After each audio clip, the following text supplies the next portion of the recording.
And so let's get started. Tonight we are covering NLP and reframing. Before we begin, just a couple of quick things that wanted to put out there. Make sure that if you haven't done so already that you're connected up with us on Facebook. I'm on all the different ones, Twitter, LinkedIn, Instagram, Pinterest, I don't know. We're on a lot of them. I guess not all of them.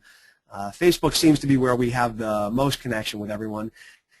So Empowerment Partnership, that's our company page, and Dr. Matt James, you can just search for Dr. Matt. I should pop up there, or type in my full name, Dr. Matt James, either way. And hook up with me on Facebook, because that way we can keep up, and I can answer questions. And you can see the beauty of Kona, where I live, because I love to post pictures about Kona and how fabulous it is. In addition to that, drmatt.com, that's my blog. You can find all my links there. Also, if you subscribe to that, you can have email sent to you anytime a new post is put up there. That also links up to my other permanent blogs at Psychology Today and the Huffington Post. NLP.com, hypnosis.com, Huna.com, those are the company websites. If you were receiving emails already from us, you're already on those, so you're good to go. Those are our domains, those are our websites. So make sure you stay connected. Let's have some fun now tonight. Let's get cranked up here. We're going to be talking about NLP and reframing. So before we begin, how many of you know someone that helps you rethink things? What I mean by that is a go-to person, someone that you can go to that helps you look at things from a different perspective.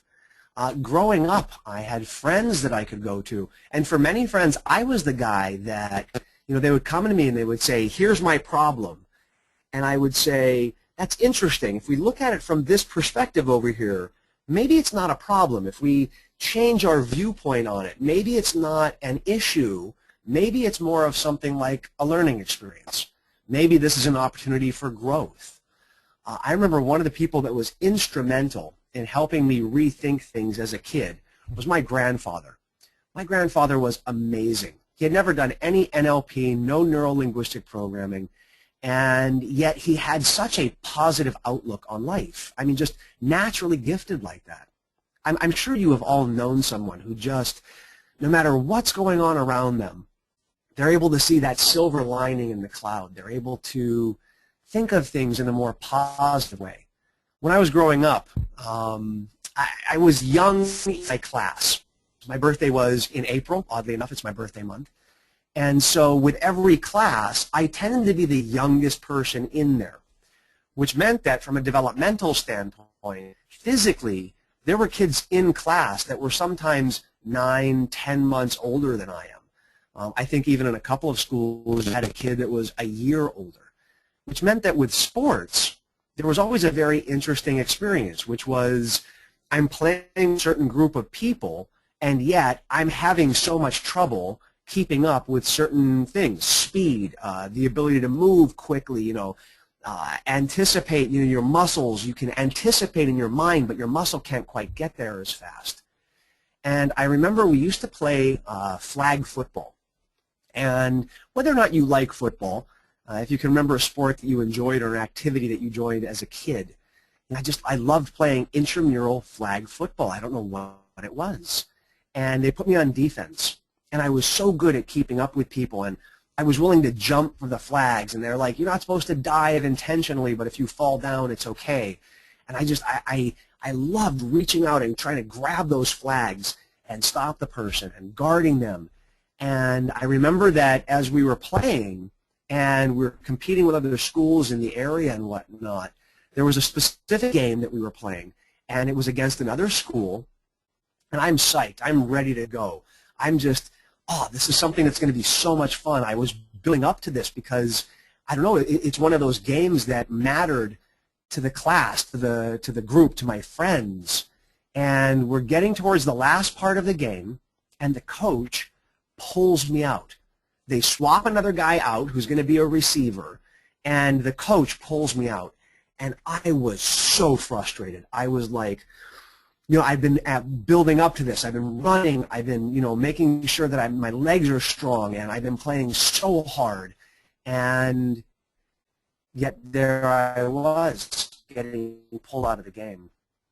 And I remember sitting on the bench, and all I wanted to do was just quit. I was so frustrated. I'm in elementary school, so you guys got to forgive me. This is, early on, and I remember I wanted to quit. I just wanted to say, to hell with this. And I went home that night, and I sat down with my grandfather, and I thought he'd be so proud because I'm saying to him, this is what I did, and here's how I got to this level, and I want to achieve this. And then the coach pulled me out, and I think in the next game, I'm just not going to go in. I'm going to show him. And my grandfather looked at me and said, "Why would you do that?" And I told him about all these things that had come up for me, about not wanting to be in the game, and not wanting to be pulled out of the game, and about wanting to be there. And he just looked at me and he said, "Just because you're younger and you can't keep up," he said, "that can't be an excuse for you to quit." He said, "At some point in your life, you're going to catch up because everyone's going to be at the same level." And he said, "When you get there, because of how hard you have had to work, you as an individual are going to be able to excel beyond the other kids around you." And he talked to me about that, and at length. And when I began to play tennis in high school, all these lessons that he had shared with me came back. And he just had this way of looking at things in a different way, just in a different viewpoint. In NLP, we call that reframing. We call it looking at things from a different perspective, putting a different frame around it, giving it a spin, taking a look at it from a different lens, if you would. Now, I want to start off with a brief explanation of what NLP is, why this is so important to understand reframing, and then get into the fundamentals of reframing so that you are able to walk away here with some specific tools to help you on your path. Now, I can see we got well over 100 people on this webinar, and just looking at some of the names, I see some names in here of people. Adrian Gunn's on here. Adrian is a student of mine who's done a ton of trainings. Allison Kirk, actually, I just happened to message her on Facebook recently, and I know that she just did the training in Boston last year. We're going back there again in 2 weeks. So these people have background on NLP. Sorry, if your name's farther down the list, I was just looking at the A's. It's alphabetical there on my right-hand side. So I recognize some of these names that are on the list as my students, and yet there are names on here that I don't recognize, that maybe this is your first time having an experience of NLP. So let's do a quick catch-up and just a basic idea of what NLP is. So first of all, what the heck is NLP? Neuro-linguistic programming. Neuro, that's the mind, that's the nervous system. Linguistics is all communication, not just the language that we use. Visually, you looking at me right now, looking around the room, seeing body language, pictures you make in your head. Auditory, of course, the communication that we have, how we talk to another person, how we respond, how we talk to ourselves. And then finally, programming. Now, some people have issue with the word programming. I don't want to get into that in too much detail, but NLP came around in the 70s, and they kind of looked at it like a computer program. How can we learn to use the mind to program what it is that we are going through? From a very simplistic perspective, neuro-linguistic programming is how to use the language of the mind to consistently produce your desired result. And so NLP is modeled from people who are successful at producing results. Let's look at some other definitions of NLP. The study of results is one of the definitions. In other words, studying how people get results. Study of excellence. People that are able to do something, do it really well. Then how does that individual produce that excellence over time? Mental and emotional mastery, getting more in control of your thoughts and your emotions. A user's manual for the brain, the study of subjective experience and how it affects our behavior. That's a key that we're going to talk about tonight.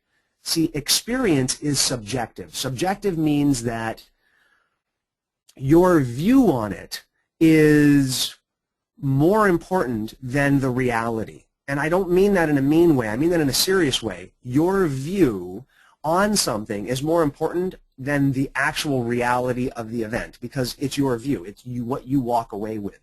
And we're going to get to the explanation of that in a moment, so hang on to that. And then finally, the one on the list here is called a pattern interrupt. A pattern interrupt is taking something that's going on in your life and refocusing it, getting it going in the direction that you want. So if you take a look at NLP, you have a behavior, and this behavior wants to get to a specific place. It wants to get straight ahead, but sometimes something takes you off in a totally different direction. For example, have you ever been having a day that's going really well, everything's great, and you encounter someone that just spouts out negativity? I have these things up here that can be different behaviors: procrastination, nail biting, road rage. But I added something new to this list. It's called negativity. My last webinar that I did was on dealing with negative people. And one of the things that I said towards the end of it is one of the ways that you deal with negative people is you got to reframe it. You got to look at it from a different perspective. And I said, for those of you that are interested in learning more about that, you got to wait for the next webinar. Well, congratulations, you're here now. Here's the next webinar. So NLP looks at, here's a behavior that you're running over time. You want to get there, but for whatever reason, you're pulled off in a totally different direction. What you do is you use what's called a pattern interrupt. A pattern interrupt is an NLP technique that interrupts the pattern where the problem went wrong and gets it going on track. Reframing is a type of pattern interrupt. Reframing is a type of pattern interrupt because you take a perspective that you have and you change it. You think about it from a different viewpoint. The viewpoint doesn't necessarily mean that it solves the problem. It means that you're looking at it in a different way to maybe make it easier to solve the problem or uncovering what the deeper issue is. We'll get to the reasons why reframing is so important in a moment. I want to just give a couple more quick concepts or ideas that help add to reframing, and then we're going to jump into reframing. The next idea is this idea of the mind-body connection. I think many of you have heard the term psychosomatic. Psychosomatic meaning that psyche, the soul, the sum total of who you are, not including the physical body, and soma, meaning body or your physical body. In the studies of psychoneuroimmunology, fancy way of saying psychology has proven the mind-body connection. It's validated that your thoughts affect your physical body. So how you view something affects you all the way down to your body. That's what's called psychosomatic. So you as an individual have an opportunity, if you would, to change your viewpoint on something, to perceive it in a different way. Now, from NLP, we have this idea of the communication model. And I'm going to go through this pretty fast, and then I'm going to talk about the importance of it. If this is you, you're an individual right here, and you have events that are occurring outside you. These events are winning the lottery, the first kiss, September 11th attacks, positive and negative experiences.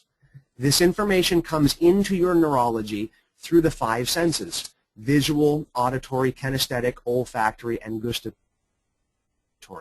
So through the 5 senses, all of this information is coming in. It comes in at roughly 2 million bits per second. That's according to the book Flow by Mihaly Csikszentmihalyi. A ton of information coming in. Too much for us to handle.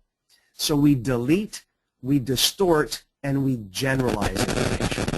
Now, here's the key. This is where you begin to shift your viewpoint on an external event. Let me say that again. Based on how you filter the information, because 2 million bits is too much, how you filter that information changes internally your experience of that external event.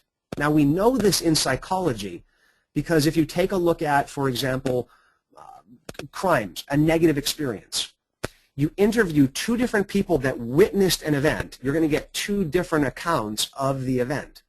Because what happens is all of this information comes in and you're left with what NLP calls an internal representation. What you represent to be the truth of that event. Let me say that again now. This is the important part of reframing. When something external occurs, and yes, bad things can happen outside you, someone yelling at you, someone mistreating you, the economy going up and down. Positive things can happen outside you. You can see 2 people in public holding each other and enjoying that. You know, it says right there, the first kiss. And yet, what you are left with inside is an internal representation of that external reality. And as time goes by, you think what's in your mind is real, but that's all that it is. It's in your mind, meaning you can change your viewpoint. So, for example, okay, sometimes I get fired up on a topic. I enjoy this information so much. I really do. I love teaching it. I've been teaching it now for 32 years. And, you know, I kind of jumped right into this webinar. Usually I introduce myself just a little bit. I figured hopefully you read a little bit about me or have a clue that I've studied NLP for a while. And, you know, I sometimes get so fired up when I teach, and I get excited about what I'm about to share. And I went into one training, and I was motivated. I was motivated to get a point across. And as I began to teach, I could feel this fiery energy coming in, and I just unleashed. I mean, just let it all out. And a lady comes up to me on the first break. Actually, two ladies come right up to me on the first break. And one of them looks at me, the first one, and she says, I want to give you some feedback. I'm like, okay, we've only been going for an hour and a half. I'm always open to feedback. Usually I ask you to wait before giving me feedback because maybe you're going to see that we're going somewhere with this material. I said, but sure, what do you got to say? And she said, I need you to tone back your energy just a bit. You're coming off as being aggressive. And I went, aggressive? I said, I'm truly sorry. Now, I got to step back. I understand this idea of perception is projection. I understand this concept and idea that I'm sharing with you right now, and that I was being motivated, but she's seeing it a certain way. So the only thing you can do is apologize. I'm so sorry I'm coming off as aggressive. And there's a lady standing to her right, my left, and she turns to this lady who just said that my behaviors were aggressive. And she said, what the heck have you been watching? This is the most passionate opening I have ever seen. He's coming from his heart. I can feel the passion flowing. I hope he can keep this up for the next 3 days. And the other lady starts arguing with her. No, he's being aggressive. No, he's being passionate. No, he's being aggressive. I had to like almost break up a fight. And I mean, by the end of the training, we had a good laugh about it, but it got heated for a moment there. You see, I don't think I was being overly passionate. I don't think I was being overly aggressive. I felt like I was being extremely motivated. Now, here's my point. I can argue with them that I'm being motivated. The most important thing is the lady who thought I was being aggressive, that was her reality. The lady that thought I was being passionate, that was her reality. I'm not interested in changing another person's reality. I'm interested in the lady who thought I was being aggressive. Is it helpful for her to see me that way in the training or not? If it is, keep it. If it's not, then she has the ability to change her perspective on it. I can help her. Another person can help her. That's called reframing. Could you look at it from a different perspective? Can you change your viewpoint on it? Now, the lady that thought I was being extremely passionate, she had a different viewpoint. Does that help her in the training or not? You see, this internal representation that we're left with is our reality of the situation. That, in addition to your state, what emotional state you are in, and your overall physiology, produces your behavior. Your behavior is produced by how you think inside, the emotional state that you're in, and then finally how you hold your physiology. So your behavior, for example, after winning the lottery could be to invest money. After the first kiss, it could be dancing. After the September 11th attacks, a negative experience, it could be bonding. Whatever it is, this reality is something that you have control over. Now, this is why we're teaching NLP. This is why we're talking about empowerment here. So focusing on what you want. This is a fabulous saying from Henry Ford. Whether you think you can or you think you can't, you're right. And that's true. It really boils down to what you think inside. I wrote a recent article on Psychology Today, on my blog on Psychology Today, about mindset of money. And a person wrote back and said, your article is great, and if you believe that you can be a millionaire, that doesn't automatically put money in the bank. And I said, I know.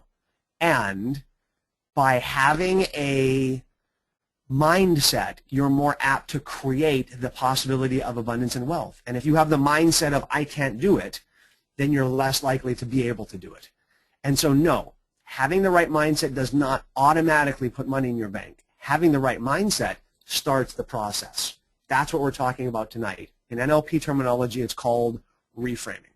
So what's reframing? Reframing is changing your perspective on something, looking at things in a different way. The reason why reframing is so important is because it teaches you to have more control over your perception of events around you. In addition to that, reframing helps you help others view things in a different way. Now, you're not going to change reality. You're not going to change the events that are occurring around you. If there's something bad happening in front of you, then no amount of reframe is going to make what's happening in front of you right. It's not going to make bad things go away. It could change your perspective on it. It could help you get to a deeper understanding of something. And looking primarily at the big thing, the negativity in life. This is going to help you view it in a different way maybe, help you uncover baggage that you carry that you would be able to let go of, as opposed to, I say this from my heart, getting stuck in the blame game. Some people get so stuck in the blame game that it's someone else's fault. It's not my fault. That person over there made me the way that I am. And, well, let's look at the economy. How is the economy going right now? Is it good? Is it bad? I hear reports that the economy is going great. I hear reports that it's all inflated. It's just another bubble. I hear the sky is falling reports. I've read reports that we've hit a new high. We've broken through, and things are only going to get better into the future. I don't know. I don't have a crystal ball. Here's what I do know. Everyone knows someone who has made money in a good economy. Things are rolling. Money's rolling. Everyone's known someone that's lost money in a bad economy. Heck, my parents, when the stock market dropped in half between 2007 and 2008, they lost a lot of money. And they should have retired by now. They're still working. That's the way it goes. That's economy. I've known someone that's lost money. Here's the weird thing, though. I've known people that have lost money in a good economy. Let me say that again now. I've known people that have made money in a good economy, lost money in a bad economy. But I have also known people that have lost money in a good economy. Everything's going good. Everything's on the up. And I know someone that lost a lot of money because that's the way that they were operating.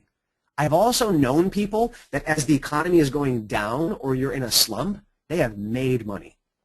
In fact, one of those sayings is that buy low and sell high. Well, there are some people that know how to take advantage of a market going down. What's my point?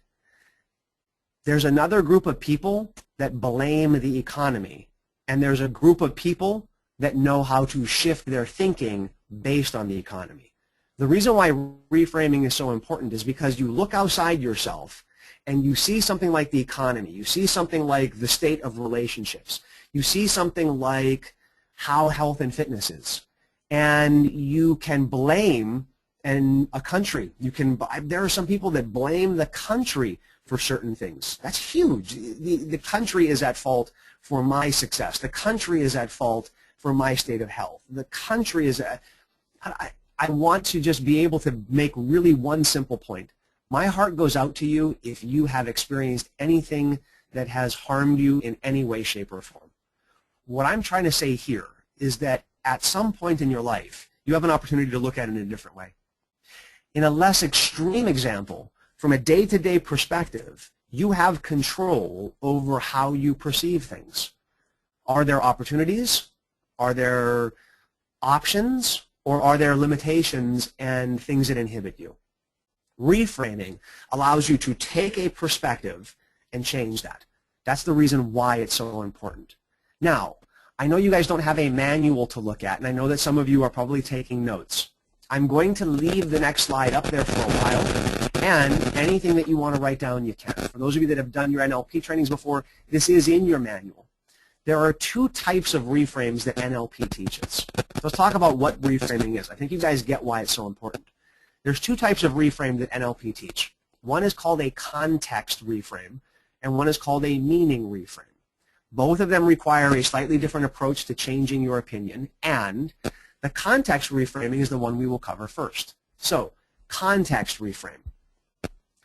A context reframe occurs when someone is making a comparison where there is a deletion. It says right there, comparative deletion. For those of you that have no NLP background at all, I really like to simplify things. Some people love to complicate NLP. I like to keep it simple. A comparative deletion is saying something to the effect of, I'm too young. It's like what I said to my grandfather.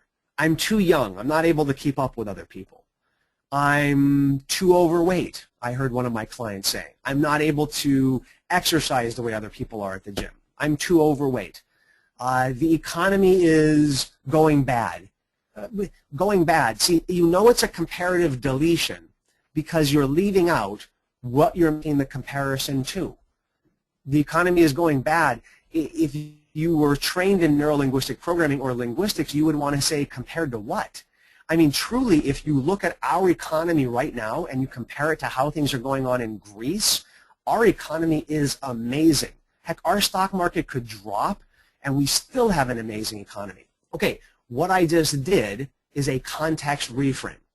That whole thing that I just said right there is I took this idea of our economy is bad and I put it into a different context, or I compared it to another context. And by doing that, it slightly changes your perspective on our economy.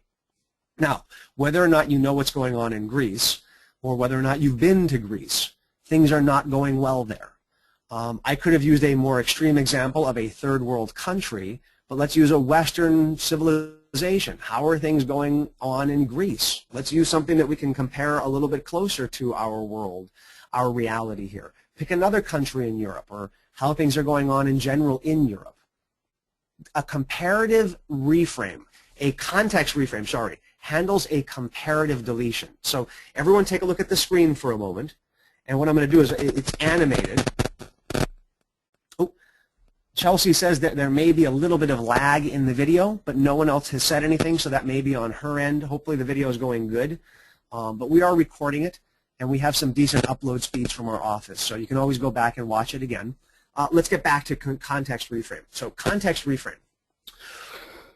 It's like you're taking this behavior, so everyone take a look at the screen now. You're taking this behavior and you're moving it into another frame. You're thinking, what's another frame that I can put this behavior in? So you take the behavior and you move it to another frame, saying in your mind, here is another context that I put this behavior in, and it makes it positive.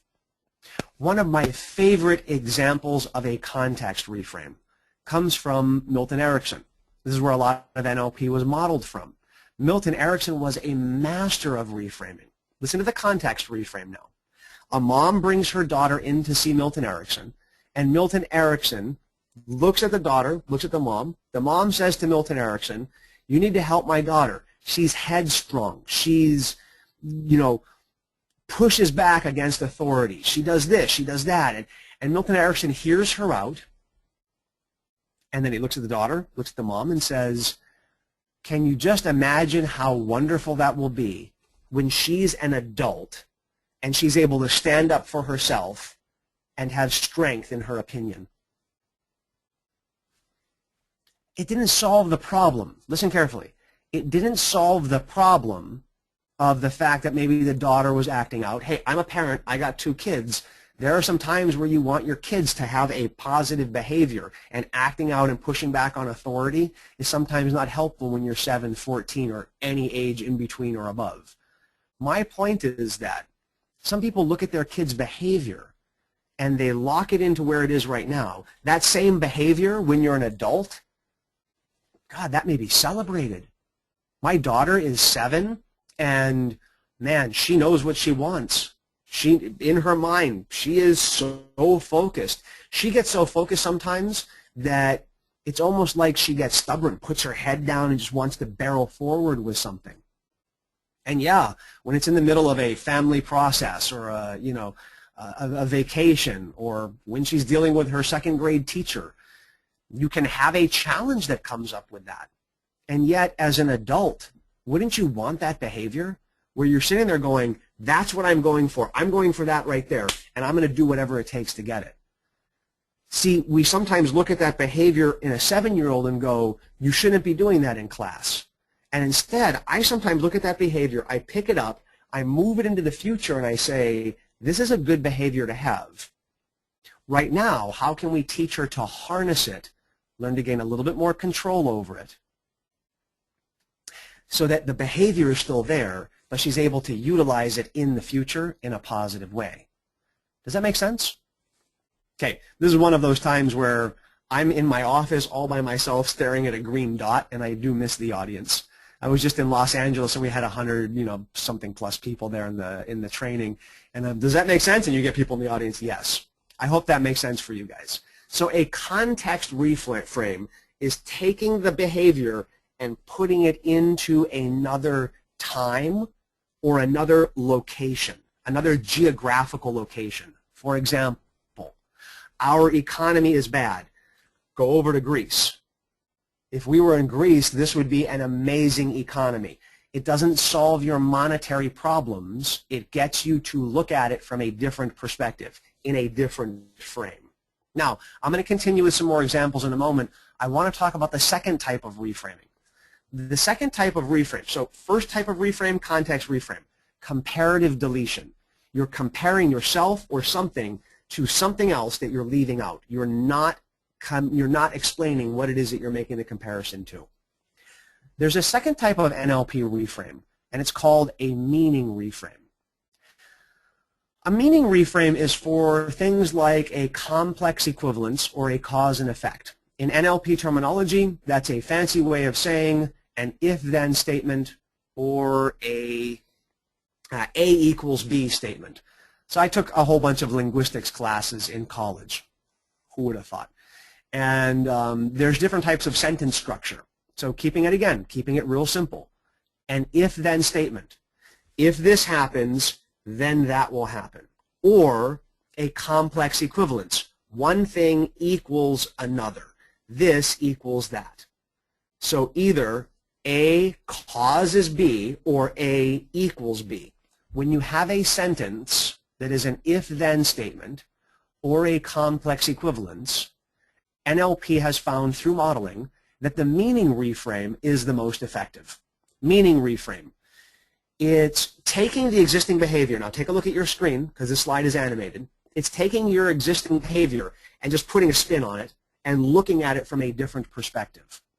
Looking at the same problem in the same frame with a fresh set of eyes. How many of you ever heard that in business?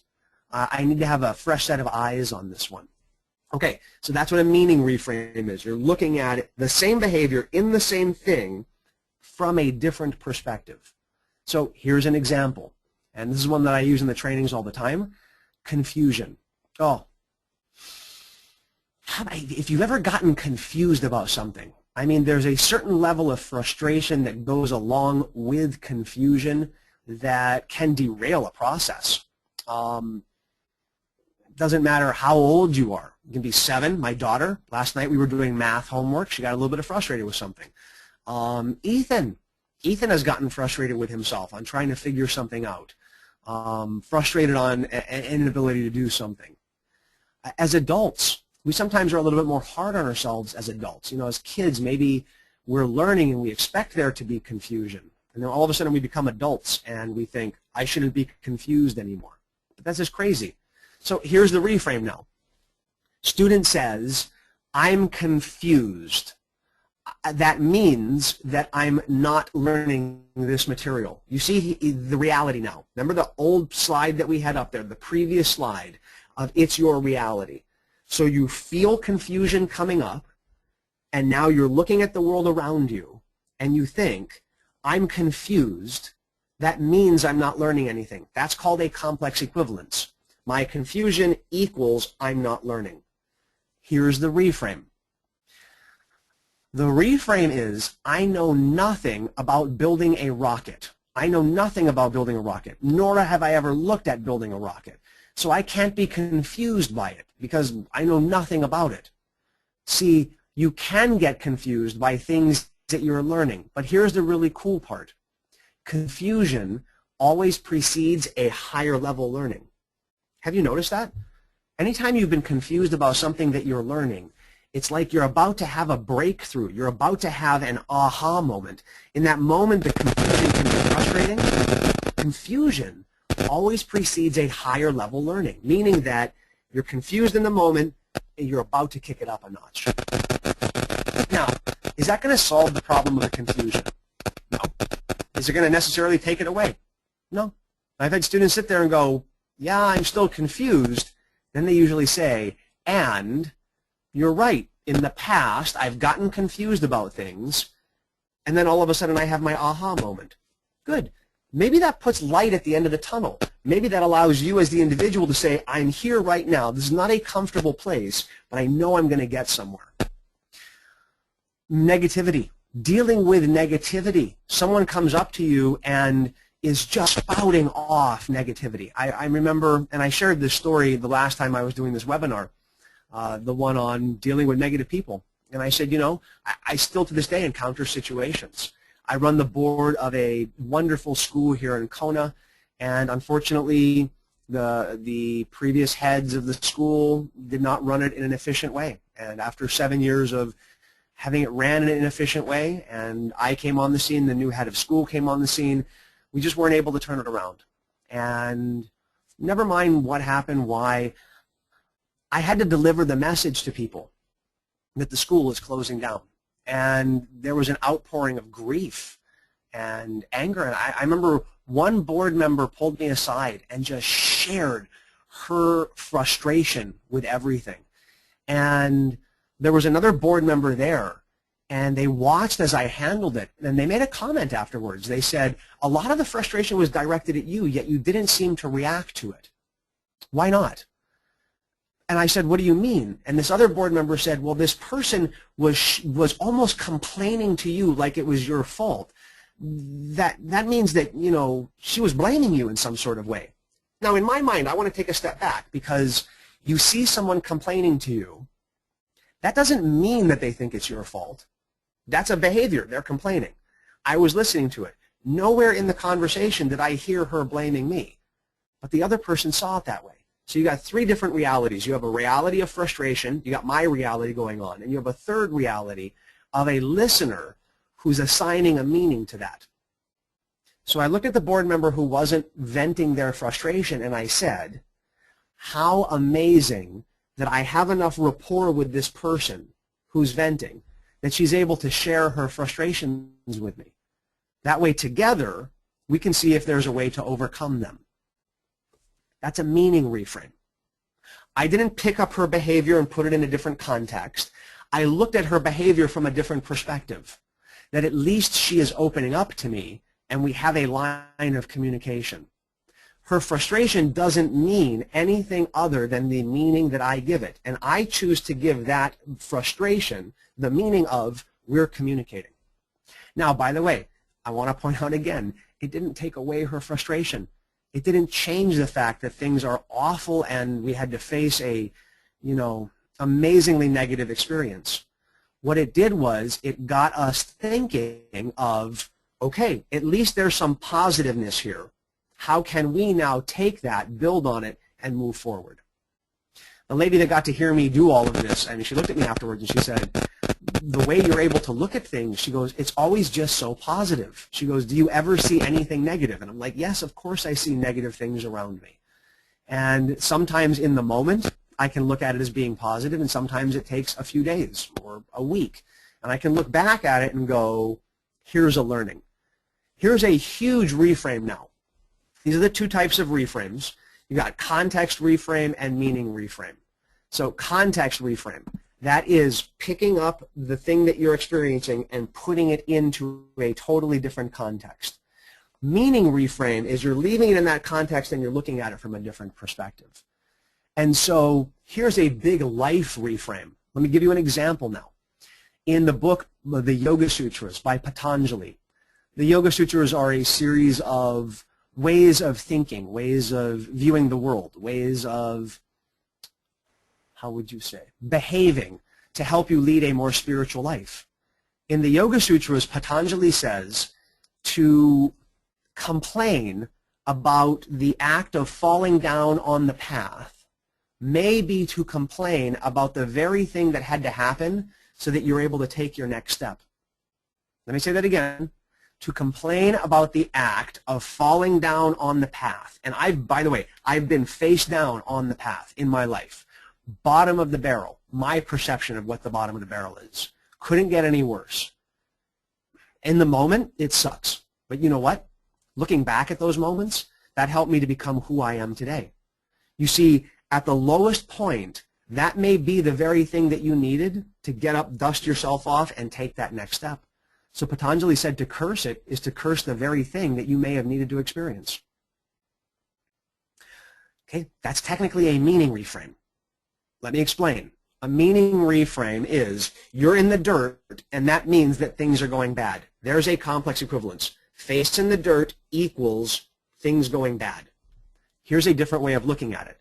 We've all had times where we have fallen down on the path, and those times, once we get to the other side, become some huge lessons for us in life, positive lessons. And most people that I know would not trade those in. So that's looking at the act in a different way. I hope that makes sense. So now I wanted to give you guys some specific ways of dealing with people, specific ways of dealing with things around you. So here's some tips now. And I didn't make a slide for this. This is just kind of my approach to something's coming at you. So number one, you can, in every situation, have something occur that brings up your stuff. What's a more recent one? Okay, what's today? What's today? Today's Wednesday. Today's Wednesday. Okay. So I just flew back home from Los Angeles on Monday, landed here. Los Angeles, 4-day training. We did our $97 practitioner in Los Angeles, had an amazing group. I mean, the laughter, the just sheer fun that we had, and you know, I have fun in every training, and that group, we were having a blast. It was just, what a great experience. Amazing learnings, positiveness, people coming up to me. I have gotten more posts on Facebook after that training, privately and just out loud, that transformed their life. And then I taught the same thing I've been teaching for a couple of decades now, but for whatever reason, it just hit home with this group, and it felt so good. On the last day, a person came up to me after sitting there for 4 straight days and told me how awful the 4 days were. If any of you are on right now who just did the LA event, if I had polled the room, I would have guessed it was in the 98, 99% range of people who were just thrilled with the event. Loved it, experienced it. This one lady on the last day, and I was teaching the whole last day, just that's how it worked out. I ended up teaching, I think, a 12-hour day. Towards the end of that 12-hour day, she decided to come up and just let me know what an awful experience she had. And I'm not laughing at her. And if you're on here, I'm not laughing, I promise. I'm laughing because I either had an opportunity to tell her what she can do with that feedback, or I could sit there and go, what's the learning for me? What's the lesson for me? I reframed it. I reframed it in my mind. Not with her, because I asked her. I said to her, is there anything that I can say? She said no. I said, then the only thing that I want to say, and I need to say this, is I'm sorry. Please forgive me. I apologize that it didn't live up to your expectations. And I could tell you that everyone else in here had a great time, and I know you didn't, and I get that. And I said, so I truly am sorry. And I said, and thank you for sticking it out. Thank you for being here the entire time. I hope you walked away with some lesson. She shrugged and walked away, and I didn't get a chance to talk to her again.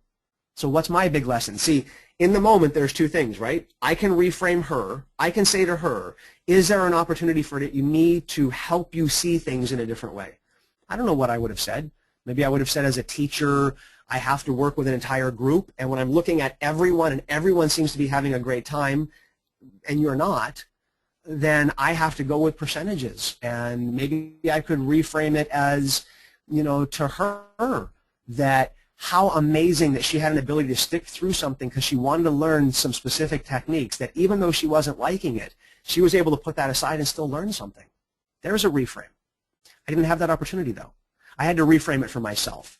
And my reframe for myself was that in every class that I teach, I'm sure that there's going to be someone there that I didn't live up to the expectations. and that as an individual, that we can't always make every single person happy. You can only make yourself happy. And I looked back at that class and I said, I taught from my heart. I did the very best that I could. And at the end of the day, it was just me on stage. And so at the very least, I was being true to who I am, which meant that we just didn't have a rapport, I guess. It didn't match. It's just some people, it's like oil and water. At least I don't have to change anything. It's just me. That doesn't solve the fact that her problem was there. It allowed me to look at my own behavior and say, I was being me. That's the way it goes. See, the big things that you have to walk away with here, the big things that you need to walk away with reframing, I'm going to look at some questions here, is that you have a level of control over your experience. You have a level of control over how you respond to things. When faced with a challenge, practice reviewing it from a different point of view. You start off with simple things, you guys. I mean, don't put this on the huge things in your life, for goodness sake. If things are at a low point for you, yeah, maybe that, I just got to dust yourself off, reframe, maybe that helped. You know what, start with the little things. Start with the simple things and learn how to get good at not sticking your head in the sand and acting like things aren't going wrong. Get good at, is there something to learn here? Is there another way of experiencing this? And then finally, if you feel comfortable, begin to help others view their challenges from a different perspective. That's what my grandfather did for me. He helped me to view my challenges from a different perspective. And when I got into tennis, oh, it was just absolutely amazing, because here I was, sophomore, junior. By my senior year, most people were caught up physically, and I had developed the mindset of how to excel. And even though I picked up the sport very late, I was able to make varsity and play singles. And my coach said to me, he said, you physically have had to work harder than anyone else here. He said, but your mind's in the right place. Reframing puts your mind in the right place. And I truly hope that this webinar has helped out a little bit, helping you get a clearer idea of how to change your mind, change your thinking, recognize the problem, and be able to move forward with it. Now, before I take some questions, because I love questions, I always love to give back. At the Empowerment Partnership, we always like to say thank you for your time. You know, I have 123 people on here, and you guys took the time out of your day, just as I did, for us to hang out and have an amazing webinar. I hope you guys liked it. What we're going to be doing is we're going to send you out an email that's going to have a link to download a free MP3. This one's for you. It's an induction. It's called Prometheus Induction. And even if you already got it, hey, download it again. So, yeah, give it to a friend. I think that's okay. Do that or I'll get busted by my office. Anyway, whatever you do, do something with it. It's a MP3 to help you out with goal setting. It helps you out with understanding goal setting. And then we also have another opportunity. It's called the 5-step sales process. And I know a lot of you are focused in on business, and reframing is a way to help people through the sales approach. The 5-step sales process is usually $99. We're going to be able to do it as a free, as a download, MP3 download. We're going to knock $50 right off of that, and it's only going to be $49. So the Prometheus induction is for free. The 5-step sales process, for those of you that want to purchase it, $49. So knocking off a good chunk of that to help you guys out on your path. The link will be sent to you. This will be sent to you within a couple of days, either tomorrow or Friday. And that will be available for 1 month. The link will expire in 1 month. So if that's something that you'd like to take an opportunity with, please do. And what I'd like to do now, with a little bit of time we have left, is open it up to questions. So let me see what we got here. Morton, sweet. I did your last $97 seminar in San Jose. That's fantastic. Thank you so much. San Jose was also another great group. I absolutely remember that group. I'm glad that you were there. Angela, thank you so much from San Diego. My perception was this was a wonderful webinar. Very cool, Angela. Hey, if it wasn't, I would have tried a reframe. But no, seriously. I'm glad that you enjoyed it. I know, some of the webinars that I teach, I think maybe are a little bit more sexy. What I mean by sexy is, we're talking about money, or we're talking about, oh, that reminds me, while you guys are still here, I want to put a poll up while I start answering questions. This is topic for the upcoming webinar. I just put a poll up on your screen. We've got 4 topics that I would like to talk to Huna. The NLP is NLP, establishing rapport. Why NLP is so effective, that's a second NLP possibility. Then there's Huna and relationships, talking about energy in your relationship, how you as an individual can become more connected to your partner. Then just straight up money and energy talk. Money and energy, how do you get in control of your energy, and how does energy and money relate to each other? And so what I'm going to do is I'm going to leave this up to you guys while I answer some questions. And you guys are going to kind of set the order and sequence. Why NLP is so effective? I just got a question that popped up. That webinar would just be about a big picture, general, hey, here's what NLP is. Honestly, that one's not as awesome, in my opinion, and that's why only 5% of you are voting for it. We already got videos up on NLP.com that talk about that. But these are 4 that we thought of. So you guys do some votes. Let me see what other questions we got here. Thanks for the free webinar. You're welcome, Alara. I hope I pronounced your name right. You're beautiful, and thank you. Sharon, thank you so much. You are too. That's awesome. Good to see you. See you going strong. Best. Thanks, Morton. I appreciate that. Here we go. Exactly what I needed today to help me out with a personal situation. Thank you. You're welcome, Linda. You guys are just all saying thank you. You guys are being really nice to me. I'm looking for some reframes. Okay, here we go. Okay, here's a good question. Okay, so listen up. I know we're getting close to the 1 hour that I always talk about. I'll stick around a little bit longer if you guys want to. Here we go. This is from Rod. So here's a question. Any reframing tips for people that are clearly chronic mismatchers?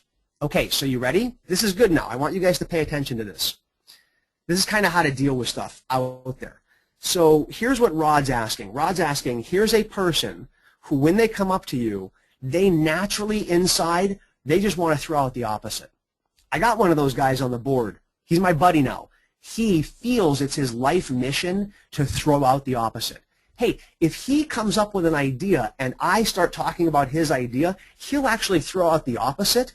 And God, that can be such an annoying behavior. Because here you are trying to get something done, and this person is spouting out the total opposite of what you're saying. In NLP terms, we call that a classic mismatcher. My guess, Rod, that's exactly what you're talking about. So let's talk about that. There's 2 reframe possibilities here. One is reframing the other person, trying to help them overcome the need to do that. I always like to start off with reframing myself. Listen here now. I like to start off with changing my perspective on it.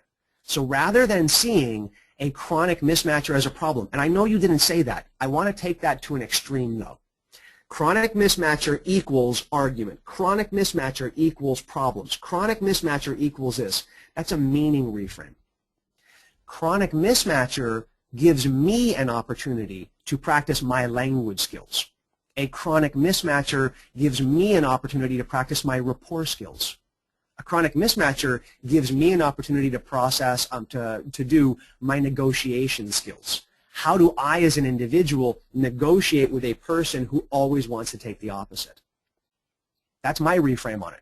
My reframe, it gives me an opportunity to practice.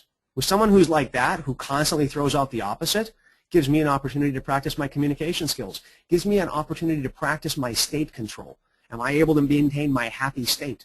Had a 2-hour conversation with a student yesterday who literally was throwing out the total opposite of what I was saying. Took about 30 minutes, totally on the same page. We spent the rest of the time in a very productive conversation.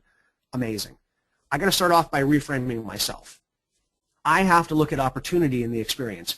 Now, once I have opportunity, I use my rapport and my reframing skills on that person. And the individual on the board who would always throw out the opposite, I chunked them up, got them to a bigger picture perspective on why we're doing this board stuff. And we came to the exact same conclusion, that we're here to support the kids and make it best for the kids. So you know what? Here's the deal. Now every time we go into a conversation where he wants to throw out the opposite, we remind each other that we're both here for the kids. Well, I hope that helped. Rod, that was a good question. I hope that helped because in every reframe instance, you have an opportunity to reframe yourself, an opportunity to reframe others. So I'm going to close the poll. I think most of you have voted, and 40% say money and energy. Sweet. The next webinar is going to be on money and energy then, and I am going to hit that one out of the park. I'm going to bring some cash, and unfortunately no one's going to be in the room to hand it out, so I'll just start throwing it at the camera. I'm joking. Just having fun here. So we'll talk about energy, we'll talk about money, and let me see if there's any other questions here. This is perfect. You and me, we learn in bite-sized information in our home. Christian, awesome. Glad I could do that. Is there a line you walk? Here we go. This is from Benjamin. Is there a line you walk when reframing during a difficult time where you may be susceptible to diluting your understanding of reality? I think that's possible, Benjamin. I think it's possible that you could dilute your reality, or dilute your reality. I have a pretty good internal barometer. I got a good BS detector, especially when it's my own BS. And you know, if you as an individual tend to run a pattern where you talk yourself out of doing empowering things because you're making excuses, then yeah, that's not a reframe. That's coming up with reasons. A reframe isn't coming up with a new reason for why things are messed up. A reframe is absolutely seeing the silver lining. So are you seeing a benefit to this problem? Only you can answer the question, though. Only you can literally say to yourself, I see the benefit and I own that benefit, and I can feel it, spirit, mind, emotion, and body, that yes, there's a benefit. No, it may be a negative event, but yes, there's a benefit to it. If you don't have a good BS meter, then you got to find someone that's really good at reframing you so that you're not putting your head in the sand and avoiding the reality, but rather you're looking at the reality from a different perspective. Because truly, Benjamin, there are so many different ways to see the same thing, and we all know that. We all have siblings and family members that view the exact same thing in a totally different way. Some for the better, some for the worse, which means that no reality is inherently better than another.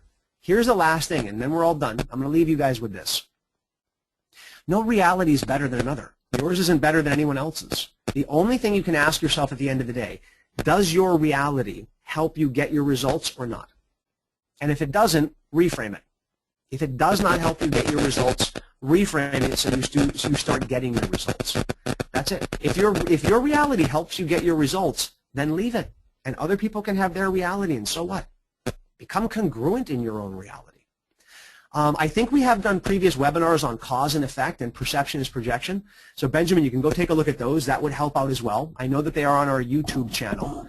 And if you go to, not our Facebook page, but if you go to drmatt.com, there's a little link there for our YouTube channel. You can check it out.